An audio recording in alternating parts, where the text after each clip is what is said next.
കവിത എവിടേക്കാ പോയതെന്ന വിവരമെങ്കിലും തരാൻ ഏട്ടന് കഴിയോ? നമ്മൾ ചെയ്യാൻ പോകുന്ന എന്താന്ന് അവൾക്ക് നല്ല നിശ്ചയമുണ്ടായിരുന്നു. അതിനു വേണ്ട മുന്നൊരുക്കങ്ങൾ പുറത്തുള്ളവർ ഒരുക്കിയിരുന്നു. മറ്റൊരു വഴിക്ക് ആ കവിത പുറത്തേക്ക് പോയത്. ആ, എത്രയും വേഗം ഏട്ടൻ കളം വിടാൻ നോക്ക്. അല്ല, അവൾ എങ്ങോട്ടായിരിക്കും പോയിരിക്കുന്നത്? ഞാൻ ഇവിടെ തന്നെ ഉണ്ടടി.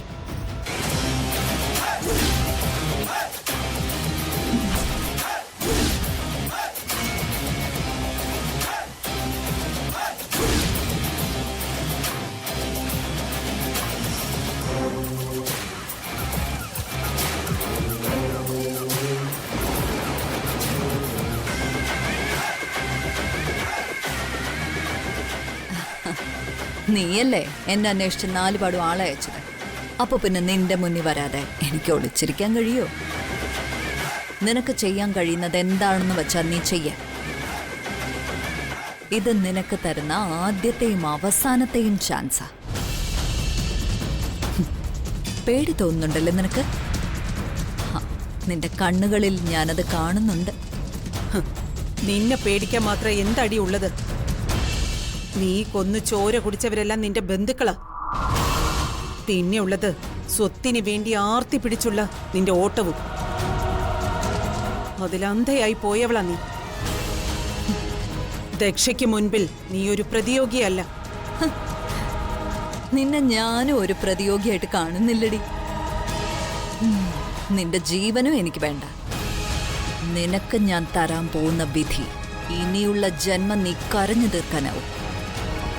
മംഗലശ്ശേരിയിൽ വീഴാൻ പോകുന്ന ശവങ്ങൾക്കൊപ്പം നിന്റെ പ്രിയപ്പെട്ടവരെ ഞാൻ വീഴ്ത്തും. നിനക്കതിന് കഴിയില്ല കവിതേ. നിന്റെ പിന്നിൽ ആരൊക്കെ ഉണ്ടെങ്കിലും ദക്ഷയുടെ മനസ്സ് തകർക്കാൻ നിനക്ക് പറ്റില്ല. നീ എന്നെ മാണിക്യമംഗലത്തെ ഗൗരിയായി കാണുന്നതിന്റെ കുഴപ്പാത്. എല്ലാം നിന്റെ വരുതിയിലാണെങ്കിൽ എന്താടി ജയിലിൽ നിന്നിറങ്ങി എന്നെ കൊല്ലാൻ വേണ്ടി നിന്റെ ആൾക്കാർക്ക് കഴിയാതെ പോയത്? ഗൗതം താലി കെട്ടിയ പെണ്ണാണെന്നുള്ള തോന്നല നിനക്ക് എന്നെ കുറിച്ചുണ്ടായ തെറ്റിദ്ധാരണ. ഞാനൊന്ന് താഴ്ന്നു തന്നപ്പോഴൊക്കെ നീ എന്റെ തലേ കയറാൻ നോക്കി. ആദ്യകാലത്തൊക്കെ നിന്നെ ഞാൻ അന്യായി കണ്ടിരുന്നില്ല. എനിക്ക് പാളിച്ച പറ്റിപ്പോയത് അവിടെയാ. മംഗലശ്ശേരിയുടെ ശത്രുവായി നീ കൂടെ നിൽക്കുമെന്ന് ഞാൻ കരുതി. അതുകൊണ്ടാ നിനക്ക് ഞാൻ സ്വാതന്ത്ര്യം തന്നത്. നിനക്ക് നിന്റെ മകളെ മംഗലശ്ശേരിയിലെ മരുമകളായി വാഴിക്കാനായിരുന്നു തിടുക്കം. അവിടെ വെച്ച് നിന്നെ ഞാൻ തിരിച്ചറിഞ്ഞു. നീ മിത്രമല്ല, ശത്രുവാണെന്ന്. അല്പം പോലും ദയ കാട്ടാതെ എന്നെ നീ പോലീസിന് പിടിച്ചു കൊടുത്തു. നീ അർഹിക്കുന്നത് നിനക്ക് ഞാൻ നേടിത്തരുമായിരുന്നു. പക്ഷേ നീ നിന്റെ സാമ്രാജ്യം സ്ഥാപിക്കാനാ ശ്രമിച്ചത്. ജീവിതത്തിൽ ആരെയും സ്നേഹിക്കാത്തവരുണ്ട്, എന്നാൽ അവർ സ്വയം സ്നേഹിക്കുക ചെയ്യാറ്. നീ നിന്നെപ്പോലെ സ്നേഹിച്ചിരുന്നില്ലെന്ന് എനിക്ക് പറയാൻ പറ്റും. ഒരു തവണയെങ്കിലും നിന്നെ ചിരിച്ച് കണ്ടിട്ടുള്ള ആരെങ്കിലും നിന്റെ കൂട്ടത്തിലുണ്ടോ? ഇനി ഞാൻ ചിരിക്കുവേടി, മനസ്സ് തുറന്ന് ചിരിക്കും. എന്നെ പിടിച്ച് പോലീസിൽ ഏൽപ്പിച്ചു കൊടുത്തപ്പോ നീ എന്താടി എന്റെ മുഖത്തോക്കി പറഞ്ഞേ? ദി ഗെയിം ഇസ് ഓവറെന്നു. ഒരു കളിയും തീർന്നു പോവില്ലടി. ഇടയ്ക്കൊക്കെ വരുന്ന ചെറിയൊരു ബ്രേക്ക് മാത്രം. എന്റെ കളി തുടങ്ങാൻ പോവാ ദക്ഷേ. ചെയ്തു പോയ അപരാധങ്ങൾ കൂട്ടിയും കുറച്ചും ജയിലിൽ കാലം കഴിക്കാൻ ജീവനെങ്കിലും ബാക്കിയുണ്ടാവും. ഇനി അതും കൂടി നിനക്ക് കിട്ടാൻ പോകുന്നില്ല. താലി കെട്ടിയ പുരുഷനുണ്ടായിട്ടും നീ അത് മറച്ചുവെച്ചു. ഒരു കുഞ്ഞിനെ പ്രസവിക്കാനുള്ള ഭാഗ്യവും നഷ്ടപ്പെടുത്തി. ഇനി എന്ത് നേടാനടി നീ പോകുന്നത്? ഞാൻ മോഹിച്ചതെന്തോ അത് ഞാൻ നേടുക തന്നെ ചെയ്യും. വീഴ്ത്തേണ്ടവരെയൊക്കെ കവിത വീഴ്ത്തിയിരിക്കും. നിന്റെ ഭാഗത്ത് നിന്ന് 2 പേരെ ഞാൻ എടുക്കും. ഒന്ന് എന്നെ ചതിച്ച നിന്റെ ഏട്ടൻ, മറ്റൊന്ന് നിന്റെ മോൾ. നീ നെഞ്ച് പൊട്ടിക്കരയുന്നത് എനിക്ക് കാണണം. നിന്റെ മോളുടെ ശവം കണ്ട്.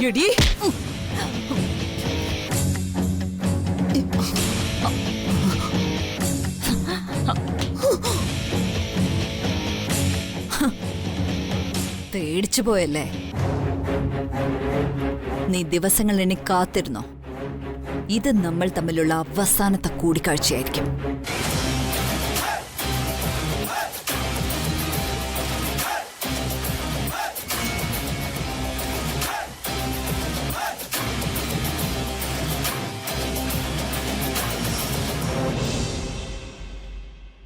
താമസമൊക്കെ ഓക്കെ അല്ലേ മാഡം?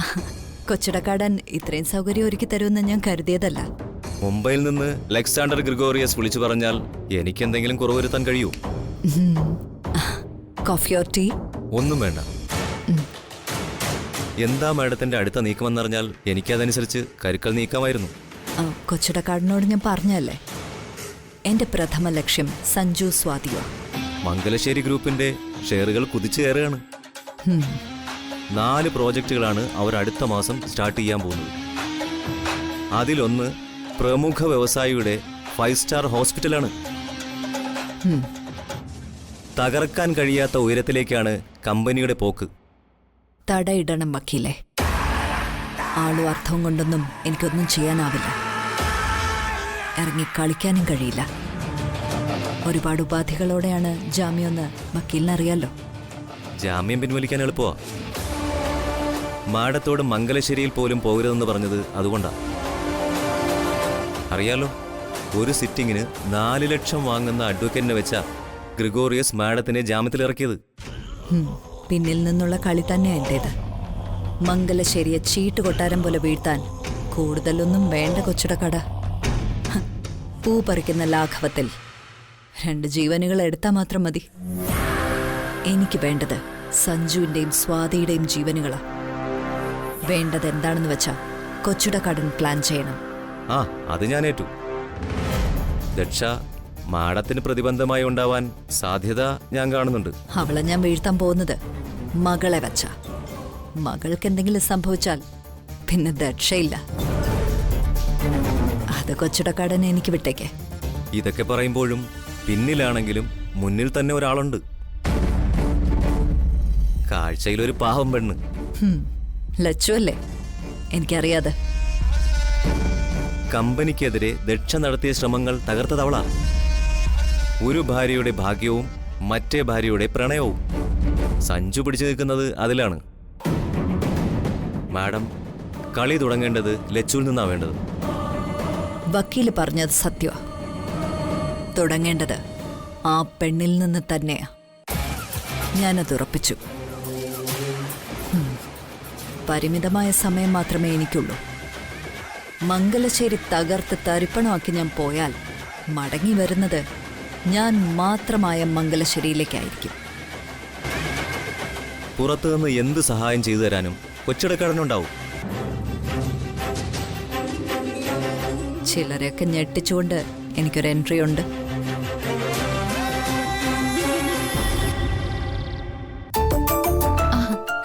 ലച്ചു, ഇത് ശ്രീകുട്ടിക്കാണോ? ചേച്ചി ഇതെങ്കിലും ഒന്ന് കുടിച്ചാ മതിയായിരുന്നു. ശ്രീകുട്ടിയെ കുറ്റം പറയണ്ട അമ്മു. ആദ്യ സമയത്തൊക്കെ ഞാനും ഇങ്ങനെയൊക്കെ തന്നെ ആയിരുന്നു. നിനക്കറിയാവുന്നതല്ലേ. കഴിക്കണമെന്ന് തോന്നും, എന്നല്ലാതെ കഴിക്കാൻ കിട്ടിയ പിന്നെ വോമിറ്റിങ്ങുമായി. അങ്ങനെ ഇരിക്കാൻ പറ്റില്ലല്ലോ. എന്തേലൊക്കെ കഴിക്കണ്ടേ? കഴിച്ചേ പറ്റൂ.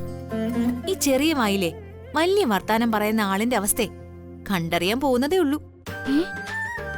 അന്നേരം ഞാൻ വന്ന് ചോദിക്കും, ഈ കാവേരി ചേച്ചിയുടെ ഒരു കാര്യം. നീ നോക്കിക്കോ, സഞ്ജുനെ ശ്രീകുട്ടിയെ പോലെ കളിച്ചു നടക്കാനൊന്നും നിങ്ങൾ ആശിച്ചു വിടുമെന്ന് കരുതണ്ട. 1-2 മാസം അത് കഴിഞ്ഞ വിശേഷമുണ്ടോ മോളെ ലച്ചുന്ന് ചോദിച്ച് ആശിച്ചി പിന്നാലെ വരും.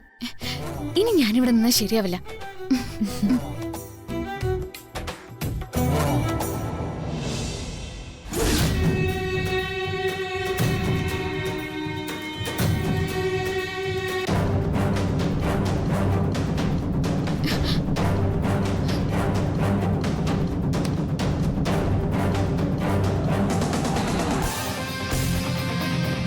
അല്ല, ഞാൻ വരുന്നു നിന്നോട് ആരടി പറഞ്ഞേ?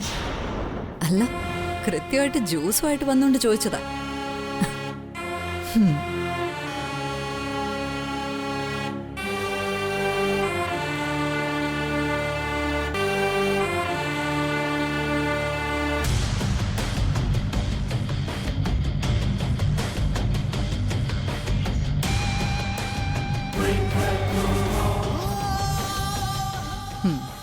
പിടിക്കുന്നോ ബാക്കി ഞാൻ നിന്റെ മുഖത്തൊഴിച്ചിട്ട് ഗ്ലാസ് താഴെ എറിഞ്ഞ് പൊട്ടിക്കണോ? നീ എന്തിനാ ഇവിടെ കയറി വന്നത്? ഹ, നീ എന്തിനാ ഇവിടെ നിൽക്കുന്നേ? ഇത് നിന്റെ വീടായിട്ടല്ലേ ഞാൻ വന്നതേ. ഇത് എന്റെയും കൂടെ വീടായിട്ടാ. അമ്മയെ കൊന്നിട്ട് നാണോ മാനോ ഇല്ലാതെ കയറി വന്നിരിക്കുന്നു. ഞാൻ അമ്മയെ കൊന്നത് നീ കണ്ടോടി? എന്താ ഇവിടെ? എടി കണ്ടോന്ന്? ഇനി മഹാഭാവി, നീ വീണ്ടും കയറി വന്നോ? ഇറങ്ങടി ഇവിടുന്ന്. ബി.പി കയറി കറങ്ങി വീഴാതെ അവിടെ എങ്ങനെ പോയി ചുരുണ്ട് കിടക്കടി. ഞാൻ വന്നതേ ഇവിടെ കയറി താമസിക്കാനൊന്നുമല്ല. പിന്നെ നീ എന്തിനാ ഇവിടെ വന്നേ? നിന്നെ കാണുന്നത് എനിക്ക് അറപ്പാ. എന്നെ കാണാൻ ഞാൻ പറഞ്ഞില്ലല്ലോ. നിനക്കിപ്പോ എന്താ വേണ്ടേ? അത് പോയിന്റ്. അങ്ങനെ ചോദിക്കേ, അപ്പൊ ഞാൻ പറയാം. മംഗലശ്ശേരിയിലെ സ്വത്തുക്കൾ ഭാഗിച്ച് എനിക്ക് എന്റെ ഷെയർ കിട്ടണം. എന്റെ ആവശ്യം ജെന്യൂൻ ആണ്. എനിക്ക് അവകാശപ്പെട്ടതേ ഞാൻ ചോദിക്കുന്നുള്ളൂ. അച്ഛൻ എവിടെ? അച്ഛൻ സുഖമില്ലാതെ ഹോസ്പിറ്റലിൽ പോയിരിക്കുക. ആ, എന്നാൽ അച്ഛൻ വരട്ടെ. അച്ഛന്റെ മുന്നിൽ ചെന്ന് നീ ഷെയർ ചോദിച്ചാലേ വിവരം അറിയും. ഇങ്ങനെ ഒരു മകളില്ലെന്ന് അച്ഛൻ എന്നെ തീരുമാനിച്ചു കഴിഞ്ഞു. നാട്ടിലുള്ള ക്രിമിനലിനെല്ലാം ഷെയർ കൊടുക്കണമെന്ന് അച്ഛൻ ചോദിക്കും. പോലീസിനെ വിളിക്കണ്ടെങ്കിൽ കടന്നു പോ.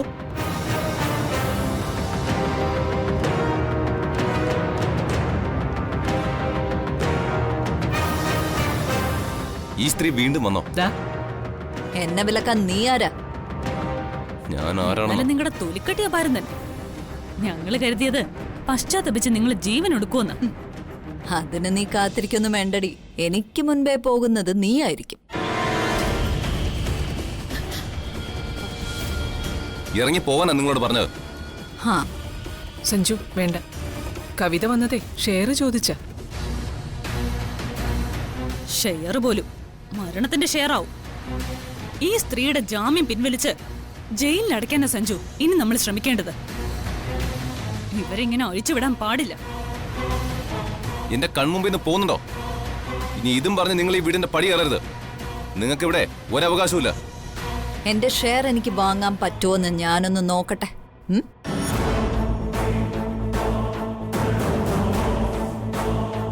അമ്മയെ കൊന്നവളുടെ കല്യാണമൊക്കെ നടത്താൻ നിങ്ങൾ ഉത്സാഹിക്കുമല്ലേ? ഞാനല്ല അമ്മയെ കൊന്നതെന്ന് എനിക്കറിയാം. കോടതിയിൽ ഞാനത് തെളിയിക്കുകയും ചെയ്യും. പറഞ്ഞു തീർന്നോ? എങ്കിൽ പോവാം. പോകാനൊന്നുമല്ല ഞാൻ വന്നത്. ഇവിടെ എന്റെ റൂമിൽ കയറി താമസിക്കാനാ. തടയാൻ ധൈര്യമുള്ള ആരെങ്കിലും ഉണ്ടെങ്കിൽ വരൂ. എവിടേക്കാടി പോകുന്നത്? ശ്ശേ, ഒച്ച എടുക്കാതെ എന്റെ ഷെയർ തരാനുള്ള വഴികളുണ്ടെങ്കിൽ നോക്ക്. അതുവരെ ഞാൻ ഇവിടെ തന്നെ ഉണ്ടാവും. ആഹാ. ഡി, മോനെ വേണ്ട. എങ്ങനെ അവളെ നമുക്ക് തടയാനാവും? മോനെ നീ ഇപ്പൊ ഒന്നിനും പോണ്ട. അമ്മയൊന്നും മിണ്ടാതിരുന്നേ. മുത്തശ്ശിയുടെ കൊലപാതകയെ ഈ വീട്ടിൽ വെച്ചോണ്ടിരിക്കാനോ? ആ സ്ത്രീയെ എന്തിടണമെന്ന് എനിക്കറിയാം. സ്വാതി, നീ വാ, നമുക്ക് അഡ്വക്കേറ്റ് ഒന്ന് വിളിക്കാം.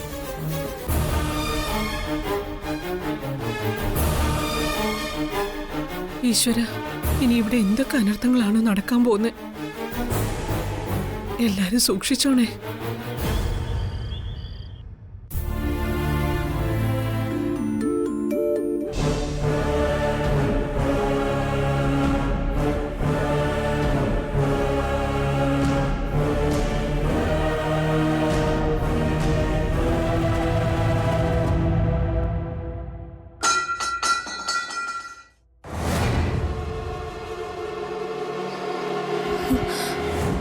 എന്താ അവിടെ?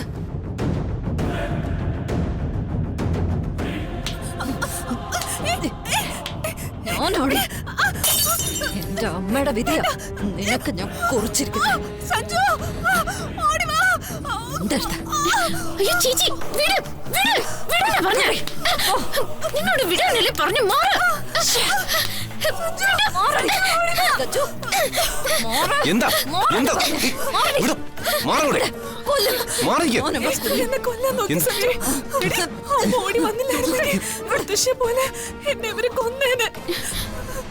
നിനക്ക് എങ്ങനെ മനസ്സ് വന്നടി?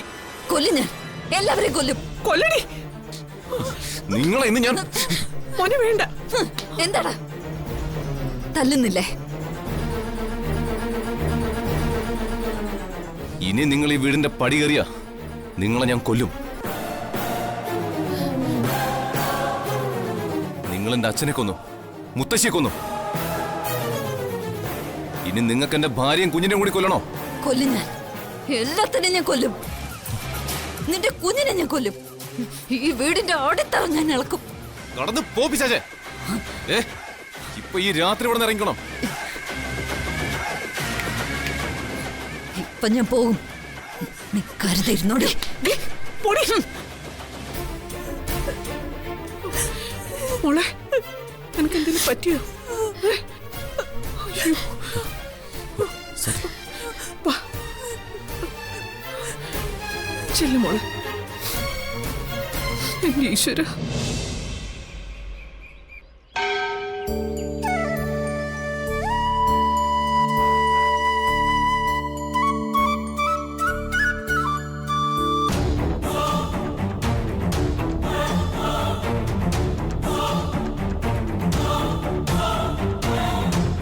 ഏയ്, നിങ്ങളൊന്ന് നിന്നേ.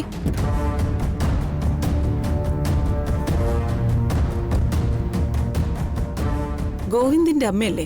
അതെ. എനിക്ക് നിങ്ങളെ മനസ്സിലായില്ലല്ലോ. എന്റെ പേര് പറഞ്ഞ നിങ്ങൾ അറിയണമെന്നില്ല. ഞാൻ ദക്ഷ. അപ്പോ നിങ്ങൾ എന്റെ പേര് കേട്ടിട്ടുണ്ട്. എന്റെ മുന്നിൽ നിന്ന് ചൂളുന്നത് കാണുമ്പോ എനിക്കത് മനസ്സിലാവും. എന്റെ മകനെ അപകടത്തിൽപ്പെടുത്തിയ നിങ്ങളല്ലേ? മംഗലശ്ശേരിക്കാർക്ക് ശത്രുവായി ഞാൻ മാത്രമല്ല ഉള്ളത്.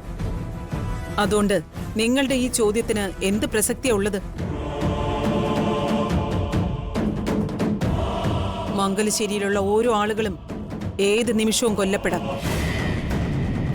അത്രയ്ക്ക് പാപം അവരുടെ മുൻഗാമികൾ ചെയ്തു വെച്ചിട്ടുണ്ട്. മകള് തന്നെ സ്വന്തം അമ്മയെ വീടിന് മുകളിൽ നിന്ന് എറിഞ്ഞു കൊന്നില്ലേ? സഹോദരി സഹോദരനെ കൊന്ന് ചോര കുടിച്ചു. അങ്ങനെ ഒരു വീട്ടുകാരുമായ നിങ്ങൾ ബന്ധം കൂടാൻ പോകുന്നത്? സാത്വികനായ ഭദ്രൻ മോസിന്റെ പേരുകുട്ടിക്ക് സംബന്ധം കൂടാൻ ഇങ്ങനൊരു പാപകുലമല്ലാതെ മറ്റൊരു സ്ഥലവും കിട്ടിയില്ലേ? നിങ്ങളുടെ മനോഭാവം എത്ര ആലോചിച്ചിട്ടും എനിക്ക് മനസ്സിലാവുന്നില്ല. ഒരു പയ്യൻ താലി കെട്ടിയ പെണ്ണ്, അവളിപ്പോ ജീവിക്കുന്നത് അവന്റെ വീട്ടിൽ. ആ വിവാഹത്തിന് എന്ത് ന്യായീകരണം നിരത്തിയാലും അവളൊരു ഭാര്യ തന്നെയാ. സ്വന്തം മകൻ രോഗിയോ മറ്റെന്തെങ്കിലും പ്രശ്നങ്ങളോ ഉണ്ടെങ്കിൽ പോലും ഒരച്ഛനും അമ്മയും ഇങ്ങനൊരു പെണ്ണിനെ കുടുംബത്തിൽ കയറ്റില്ല. ലച്ചു ജീവിക്കുന്നത് മംഗലശ്ശേരിക്കാർക്ക് വേണ്ടിയാ. അവൾ എന്നെ കാണാൻ വന്നിരുന്നു. അതെന്തിനാണെന്നോ? മംഗലശ്ശേരിക്ക് ഒരു കുഴപ്പവും വരാതിരിക്കാൻ. കവിതയെ പൂട്ടാൻ സഹായം ചോദിച്ച്. ഞാൻ പറയുന്നതിൽ വിശ്വാസമില്ലെങ്കിൽ നിങ്ങൾ അവളെ വിളിച്ച് ചോദിക്ക്. മംഗലശ്ശേരിക്ക് വേണ്ടി, പ്രത്യേകിച്ചും സഞ്ജുവിന്റെ രക്ഷയ്ക്ക് വേണ്ടി ജീവിതം മുഴിഞ്ഞു വെച്ച ഒരു പെണ്ണിനെ നിങ്ങളുടെ മകൻ കെട്ടിട്ട് എന്ത് നേട്ടം നിങ്ങൾക്കുണ്ടാവാൻ പോകുന്നത്? അവളുടെ ശരീരം മാത്രമേ നിങ്ങളുടെ മകന് വശംവദമാവൂ. മനസ്സും മംഗലശ്ശേരിയിലാവും. സഞ്ജു വല്ലാതെ അവക്കൊരു ലോകമില്ല. അവന് സുഖമില്ലെന്ന് കേട്ടാ അവൾ ആ നിമിഷം നിങ്ങളുടെ വീട്ടിൽ നിന്ന് ഇറങ്ങിപ്പോവും.